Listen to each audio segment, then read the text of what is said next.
네, 안녕하십니까. 박행입니다. 오늘은 대한행정사회 2대 감사 후보로 활발한 선거 활동을 하시고 계신 기호 1번 정순호 행정사님을 모시게 됐습니다. 감사 후보로서 주요 공약 그리고 소신을 들어보는 좋은 시간이 되길 바랍니다.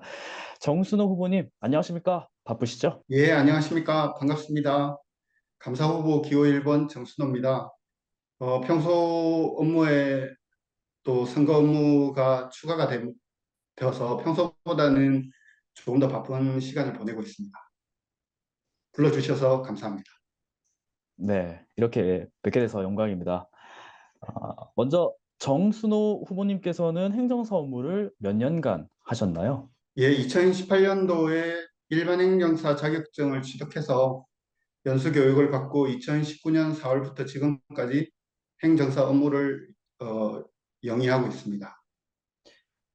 네, 주 업무는 어떻게 되실까요? 저 같은 경우에는 행정사 자격을 취득하기 이전부터도 토지, 건물, 부동산 개발 인허가 쪽 근무를 했었기 때문에 예, 그 이후에도 부동산 개발 인허가 신청 대리 및 관련 민원 신청 업무를 주된 업무로 하고 있습니다. 감사 출마를 결심하게 된 계기는 어떻게 되실까요? 대한행정사에는 2021년 6월 설립된 때로부터 2003년인 지금까지 지금 약 한 2년 이상 재무 및 업무가 집행이 되었는데 감사나 대의원 그리고 회장 등 임원들은 그 내역을 알고 있을지 모르겠지만 저를 포함한 대부분의 회원들은 그 내용을 자세히 알고 있지도 못하고 어떤 절차와 방법으로 그 내용을 또 우리가 확보해서 확인할 수 있는지 이런 부분에 대해서 사실 미흡한 부분이 많아서 차기 집행부부터는 그렇게 해서는 안 되겠다.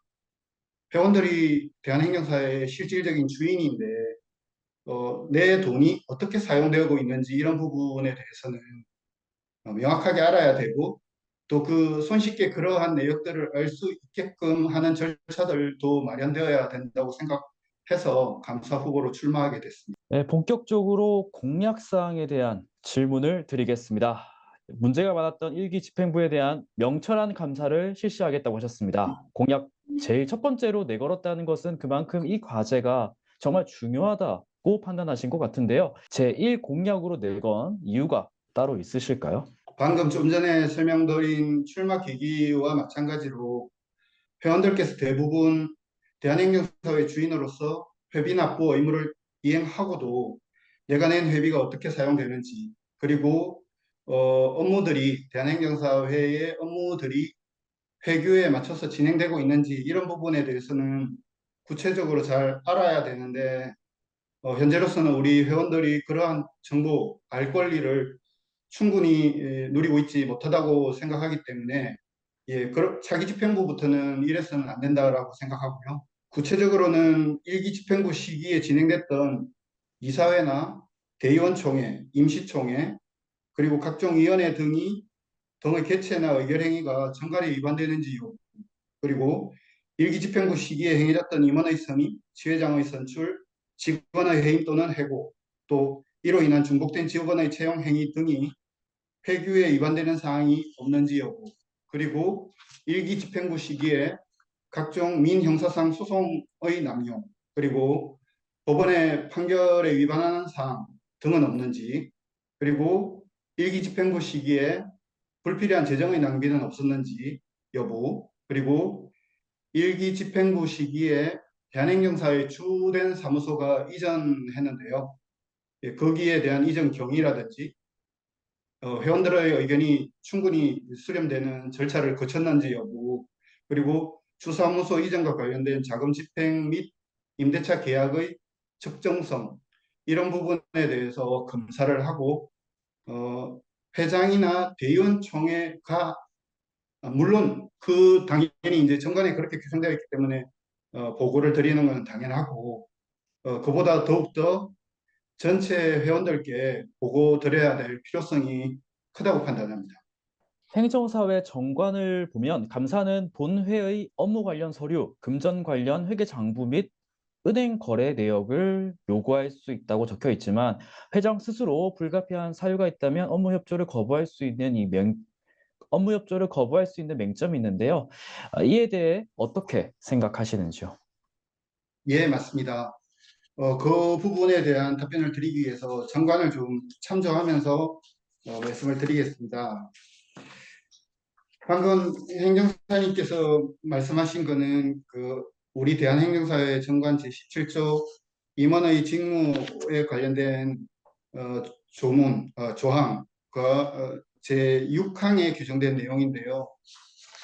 이 조항은 대한행정사의 재무 및 업무 집행의 투명성과 감사의 감사 업무 권한을 훼손하는 규정일 뿐만 아니라 결과적으로는 회원의 알 권리를 제한하는 불명확한 규정이기 때문에 차기 이 집행부가 임기가 시작되는 초반에 이제 정관 정비 작업 시기에 이 규정은 삭제되어야 된다고 생각합니다. 또 아울러 이 17조 동조 1항에 보면 제1항에 회장의 회무를 총괄할 권한이라는 규정을 규정하고 있는데요.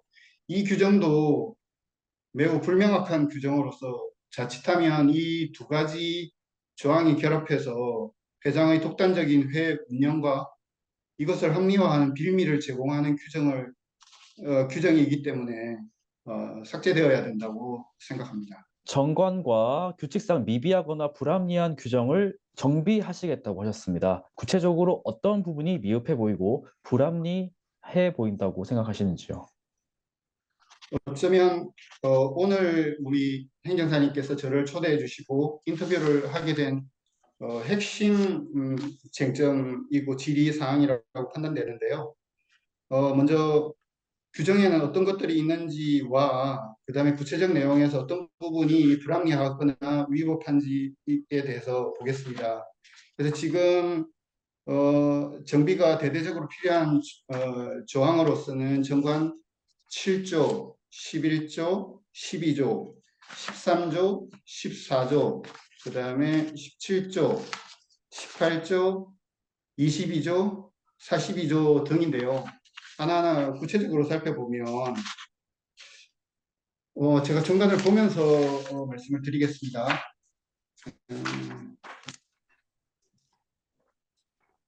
정관 제7조 제1항은 회원의 권리와 관련해서 규정을 하고 있는데 정관상 우리 대한행정사회 회원의 권리이기도 하지만 넓게 보면 이것은 국민의 기본권에 속하는 사항이기도 합니다. 따라서 헌법이 보장하는 원리와 동등하게 회원의 권리는 최대한으로 보장되어야 하고 또 이 회원의 권리를 실현하기 위한 임원들의 권한은 필요 최소한도로 보장되는 것이 민주적인 조직 원리에 부합하는데도 7조 1항 물론이고 뭐 3항까지 1항 내지 3항까지 규정을 보면은 회원의 실질적 권리를 규정한 부분에서는 미흡하다라고 보여지고 따라서 이제 개정이 필요하고요. 그 다음에 이제 7조 2항에 보면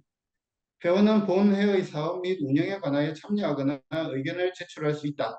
이 원칙적인 규정은 사실은 제가 공약 말미에 넣어놓은 직접 민주 제도에 부합하는 회원의 권리 제도를 실현할 수 있는 기준, 근거 규정이 될 수도 있는 규정인데 이를 뒷받침하는 제반 규정 규칙이 미비되어 있기 때문에 사실상 이건 사문화되어 있는 규정처럼 선언적인 규정으로만 방치되어 있어서 이런 것을 뒷받침할 수 있는 제도가 마련되어야 된다고 보고요.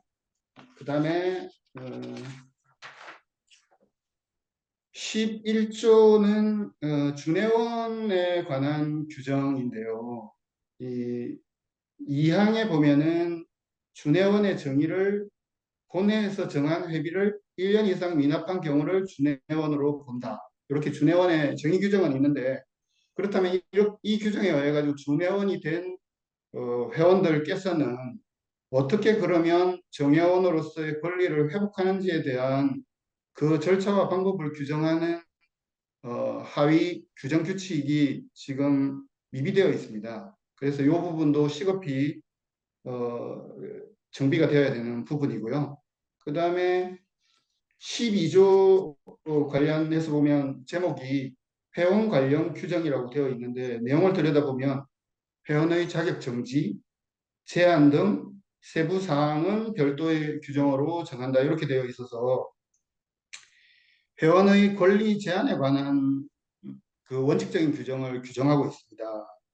그런데 아까 말씀드렸듯이 대한행정사회 회원들의 권리는 정관상의 권리일 뿐만 아니라 헌법상의 기본권이기도 하기 때문에 당연히 우리 헌법이 규정하고 있는 37조 제2항에서 규정하고 있는 법률 유보의 원칙에 따라서 회원의 권리 제한에 관한 일반적인 원칙 내용이 여기 규정되어 있고 또 제한을 하는 세부적인 내용을 하위 규정 규칙에 위임하기 위한 위임 조항도 필요하고 그 다음에 또 위임 조항에 근거해서 회원의 권리 제한 사항을 정하는 제반 관련 규정 규칙 내용들을 다 살펴보면 전체적으로 불명확하거나 뭐 그런 조항이 있는 건지 없는 건지 쉽게 발견되지 않는 이런 것들이 전체적으로 좀 부실합니다. 그래서 이 부분도 개정이 필요하고요.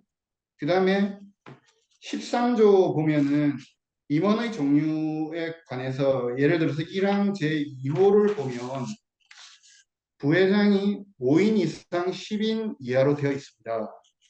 그런데 부회장이라는 지위가 보통 어느 조직에서든 회장이 고리되거나 유고되는 상황이 발생하지 않으면 사실 별다른 할 일이 없는 직위이기도 합니다. 그래서 단일화된 조직에서는 보통 한 명의 부회장을 두는 것이 일반적이고 규모에 따라서는 이제 순차적으로 부회장직을 수행할 수 있는 여러 명의 부회장을 규정한 것도 있는데 우리 정부 조직 같은 경우에 그렇지만 그런 거는 그 규모가 엄청나기 때문이고 저희 같은 작은 조직에서는 이 정도의 부회장이 필요 없는데 하지만 우리 행정사의 종류가 일반, 외국어 번역, 회사 이렇게 세 종류가 있으니까 각 종류별로 1인, 즉 3인의 부회장이면 충분하다고 생각하고요.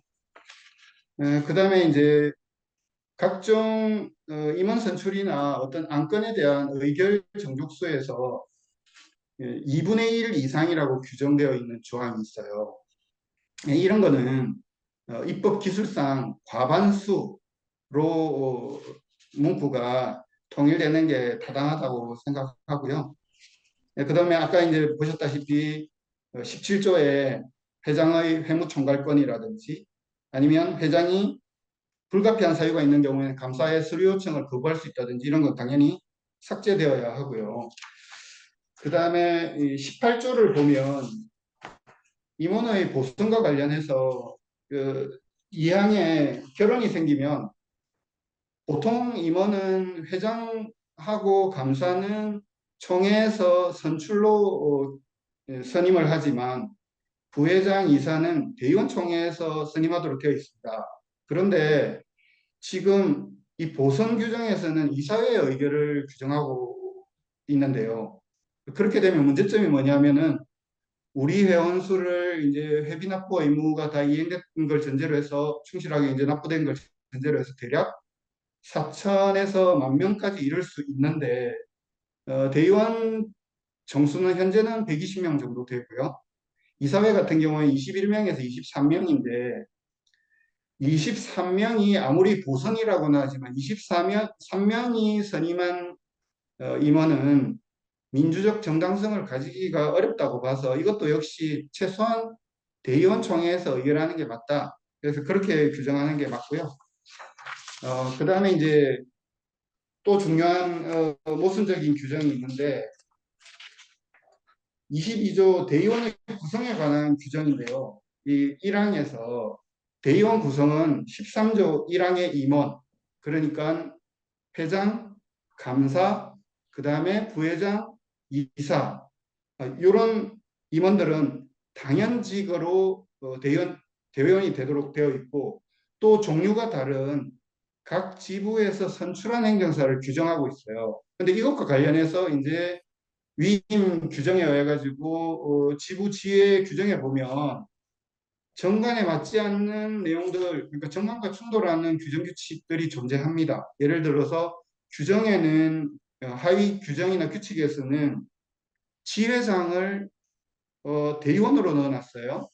근데 이런 거는 지금 정관에 배치되기 때문에 그럼 지회장이 대의원의 지위를 갖느냐 마느냐 이런 거에 당연히 논란이 될 수밖에 없고 이런 거는 이제 수정을 해야 된다고 생각하고요. 또 뭐 미비된 점은 많겠지만 마지막으로 42조 규정이 아주 중요한 규정인데요. 뭐냐면 지부 및 지회의 설치에 관한 규정이 1, 2, 3항에 규정되어 있는데 이것은 헌법이 정하고 있는 지방자치제도에 비교될 수 있는 제도인데요. 당연히 지방자치제도가 표방하듯이 지부 지혜를 규정하고 있는 이상 풀뿌리 민주주의가 조직 내에 실현되고 중앙과 지방이 균등한 발전을 이루기 위해서는 이 내용이 대폭 보강이 되어서 실제로 선언적인 의미에 그치는 게 아니라 회원들의 그 이번에 선거 기간에 제가 이제 지방에 계신 회원님들을 직간접적으로 만나봤는데 정말 그들의 눈빛에서 또 그들이 생각하고 있는 그 표현의 내용이라든지 이런 것에서 얼마나 이 업에 대해서 진지한지를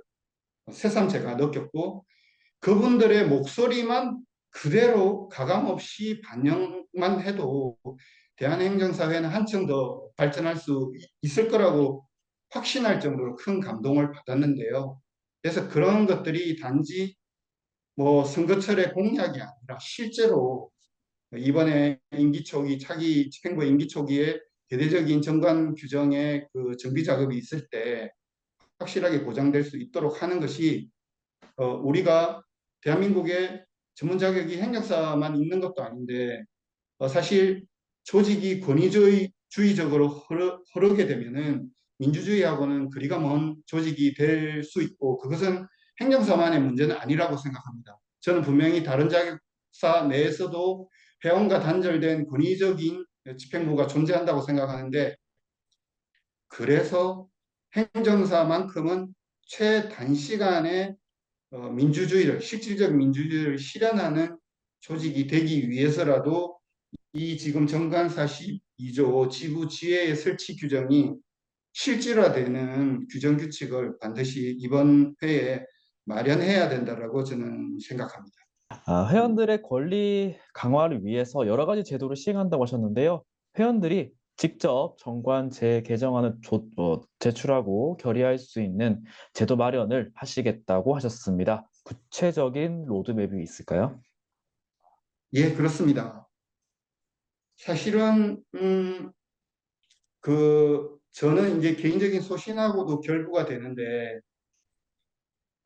조직 구성원 사회나 조직의 구성원 수가 몇 명이든지 간에 민주주의라는 이름에 부합되게 제도가 구현되어야 된다면 직접 민주주의가 논란 없이 타당하다라고 저는 생각합니다.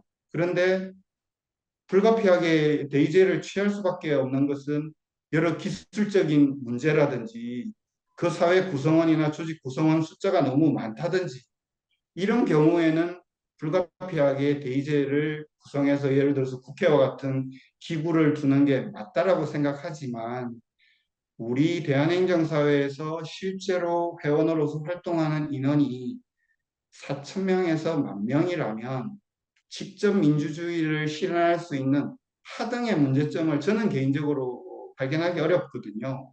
그래서 직접 민주주의가 되어야 타당한데 그것은 저의 개인적인 소신도 너무 많이 들어가 있는 주관적인 생각일 수 있어서 지금 정관에 있는 기구 조직은 그대로 유지한다고 하더라도 이 집행부는 불가피하게 정관과 규정 규칙을 대대적인 정비 작업이 시행될 것이기 때문에 이때에 직접 회원의 권리를 논란 없이 직접 실현할 수 있는 직접 민주적인 제도, 직접 민주주의 제도가 제도로서 마련되어야 된다.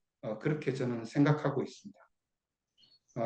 그래서 구체적인 로드맵은 시기적으로는 이제 지금 앞에서 검토한 정관과 재규정의 문제 때문에 차기 집행부의 임기가 시작되면 그때쯤 정관이랑 규정 정비 작업이 대대적으로 시행될 거라고 보는데 그때에 어, 제가 공약에서 넣은 최소한의 그런 제도들, 회원 발안제라든지 회원이 이제 정관 규정안을 직접 발의할 수 있다든지 아니면 상습적 반복적으로 법령이나 회규에 위반되는 행위를 반복하는 사람에 대해서는 대의원이나 이사의 직무 수행을 기다릴 것 없이 회원들이 직접 탄핵할 수 있는 제도라든지 그다음에 회가 매너리즘에 빠지지 않도록 임기 절반 정도의 상황에서 신임 투표를 시행하는 것 이런 것은 얼마든지 가능할 수 있기 때문에 그런 것들이 들어갈 수 있도록 제가 적극적으로 노력을 하겠습니다. 저는 개인적으로 그 회원 소환 제도와 신임 투표 제도가 이제 인상적으로 받아들여졌는데요. 이것을 물론 취지에 맞게 썼을 땐 이게 긍정적인 효과가 있을 수 있겠지만 반대파의 패거리 정치에 악용될 소지가 있다고도 생각이 듭니다. 특히 이 신임 투표 제도의 경우 일정 비율 이상 회원들의 신임을 얻지 못한다면 임원회에서 퇴출시키겠다고 하셨는데 그 비율을 어느 정도로 생각하고 계시는지요? 예, 맞습니다. 행정사님 말씀대로 악용의 소지가 다분하다. 이건 지극히 타당한 말씀이고요.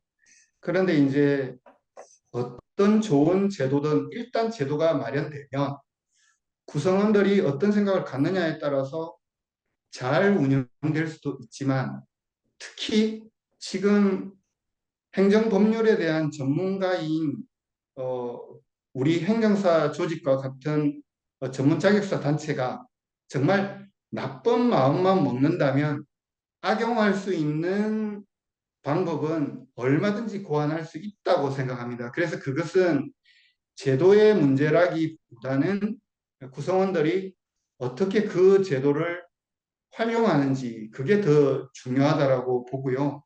그래서 이제 구체적으로 뭐 살펴보면 먼저 회원 소환 제도가 악용되지 않기 위해서 회원 소환 제도는 회원들이 위법한 행위를 하는 해당 임원에 대해서 직접 탄핵하는 제도지 않습니까? 그렇기 때문에 그 요건이 되는 그 판단의 대상이 되는 해당 임원의 행위가 법령이나 회규에 위반된 것이 명백하다라고 증거에 의해서 뒷받침될 것이라는 요건을 구비를 하고 그 다음에 의결 정족수도 가중된 의결 정족수 요건을 충족시키도록 한다면 악용될 소지는 조절 가능하지 않나 저는 그렇게 생각하고요. 그 다음에 두 번째로 신임 투표제 같은 경우에는 제 개인적인 견해로는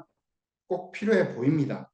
왜냐하면 회장 이하 임원들이 회원들의 바램과 그들의 의사와 동떨어지게 독단적인 회무 집행으로 흐르거나 매너리즘에 빠지거나 이럴 위험은 정말 농후하다라고 판단되고 실정적인 사례도 여러 자격사 단체에 다 있지 않습니까?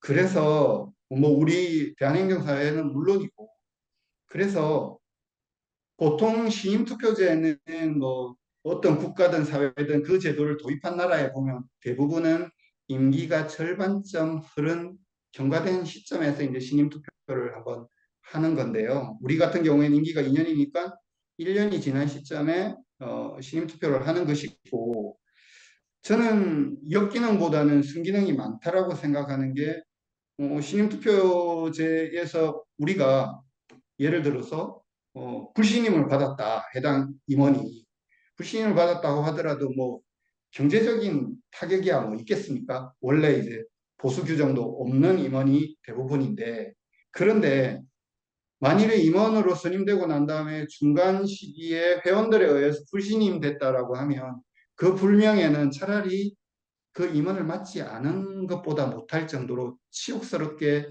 수치스럽게 저는 느껴질 거라고 생각하기 때문에, 만일에 이런 제도가 있다 그러면 임원들이 매너리즘에 빠지지 않고 항상 긴장감을 가지고 회규에 맞춰서 업무를 진행하는데 도움이 될 거라고 생각을 하고요. 그리고 신임률, 그러니까 회원들의 신임을 몇 퍼센트 정도 받아야 이제 타당함과 관련된 행정사님의 질의와 관련해서는, 지금 신임투표 제도는 앞서 말한 회원 소환 제도하고는 달리 해당 임원의 위법한 비행위를 요건으로 하는 제도가 아니지 않습니까? 그러니까 실제로 그 사람이 집행하는 어떤 업무들이 회원들로부터 지지를 받지 못해서 자기가 직접적으로 위법한 사항은 없는데도 신임투표 제도에 의해서 중도 탈락할 가능성이 있지 않습니까? 그래서 귀책 사유하고 관련된 제도는 아니기 때문에 요건 너무 가중된 요건은 좀 그렇고, 30% 정도가 최소한 30% 이상은 되어야 뭐 되지 않나, 저는 그렇게 생각하고 있습니다.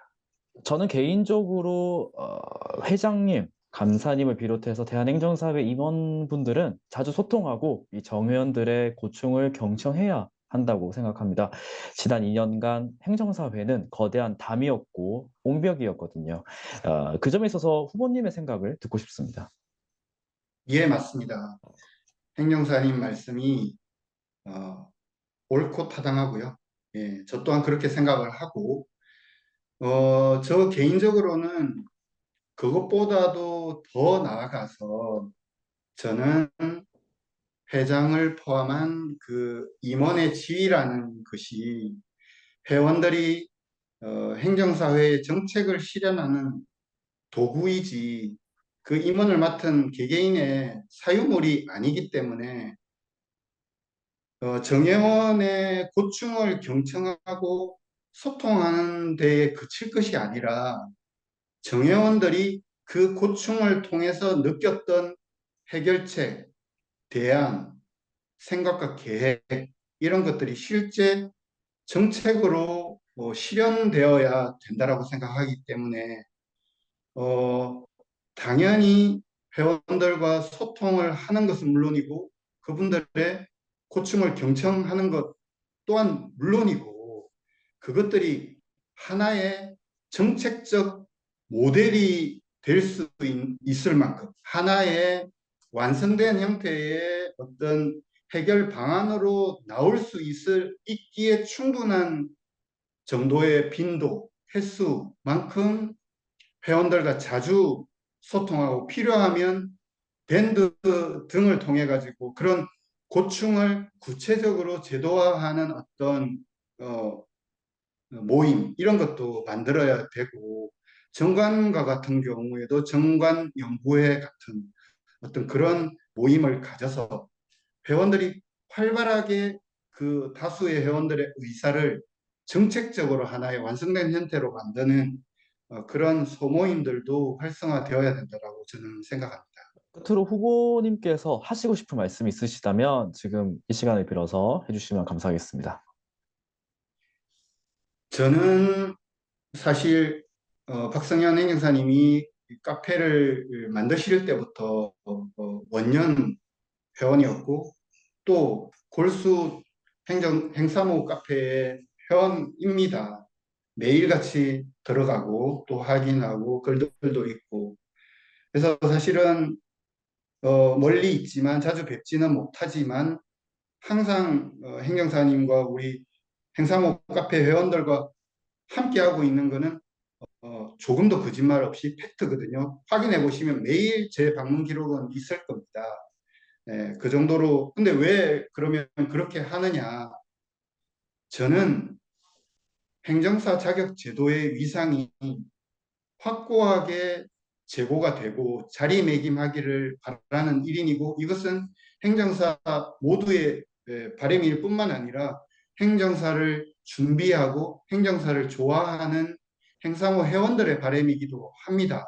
그런데 그럼 구체적으로 실행 계획에 들어가서 행정사 자격제도의 위상을 어떻게 올릴 것이냐, 이것과 관련해서 뭐 예를 들어서 당장 시급하게 필요한 우리 행정사 같은 경우에는 굉장히 광범위한 인허가 신청 대리권이 있는데 실제 실무에서는 뭐 일일이 행정기관에 방문해서 또는 우편으로 발송해가지고 접수를 한다거나 이렇게 하는 어떻게 보면 시대에 좀 뒤떨어진 방식의 접수를 할 수밖에 없는 온라인 접수 시스템이 미비된 경우를 많이 보는데 그런 것도 온라인 시스템이 지금 마련되어야 되고 그 다음에 만연해 있는 무자격자의 행정사법 위반 행위도 차기 집행부가 들었으면 굉장히 한 번 단속이 되면 더 이상은 그런 걸 할 생각을 못할 정도로 확고하게 단속이 될 것이고 두 번째 행정사 인접 직역과의 업역 분쟁은 어제 오늘 일들이 아니기 때문에 여기에 대한 분쟁 해결 방안도 마련되어야 되고 그 다음에 행정사의 업역도 확대되어야 되고 그러니까 행정사 자격제도의 위상을 올리기 위해서는 이런 외부적인 제도나 수단이 많이 필요한데요. 그런데 이것 못지않게 외부적인 수단의 도움을 받아서가 아니라 직접적으로 하나의 전문 자격사 단체 조직의 위상을 가장 빠른 시기에 저항 없이 올릴 수 있는 방법이 처음부터 끝까지 말씀드리지만 대한행정사회라는 조직이 실질적 민주주의를 가장 최대한 빠른 시일 내에 실현하는 것이 자체적으로 행정사 제도의 위상을 높이는 방법이라고 생각하고요. 단언컨대 지금 대한행정사뿐만 아니라 각종 전문 자격사 단체는 제 판단으로, 제 기준으로는 전혀 민주적이지 않습니다. 그래서 이런 상황에서 대한행정사회 조직만큼은 가장 빠른 시일 내에 민주주의를 실질적인 민주주의를 완성한다면 우리가 대한민국의 전문 자격사 단체를 선도하는 자격사 단체로 자리매김하지 않을까 저는 그렇게 확신하고 있기 때문에 그게 외부적인 제도나 수단 마련과 함께 무엇보다도 중요한 지금 우리가 해야 될 일이라고 저는 생각합니다. 그래서 회원님들께서도 이런 뜻을 가지고 있는 제가 만일에 감사로 당선이 된다면 꼭 좀 많이 도와주시고 저 혼자서는 그런 일을 할 시간도 역량도 충분치가 않기 때문에 회원들이 합심해서 어느 자격사 단체든 부러워하는 조직 내 규정, 문화 이런 것들을 같이 만들 수 있도록 좀 도와주시면 좋겠다는 말씀으로 마치겠습니다. 네, 앞으로도 행정사의 발전을 위해서 많은 희생과 봉사 부탁드리겠습니다. 바쁘신 와중에도 이렇게 나와주셔서 감사합니다, 후보님. 이상으로 감사 후보 기호 1번 정순호 후보님이었습니다. 감사합니다. 감사합니다. 네, 초대해 감사합니다. 주셔서 감사합니다.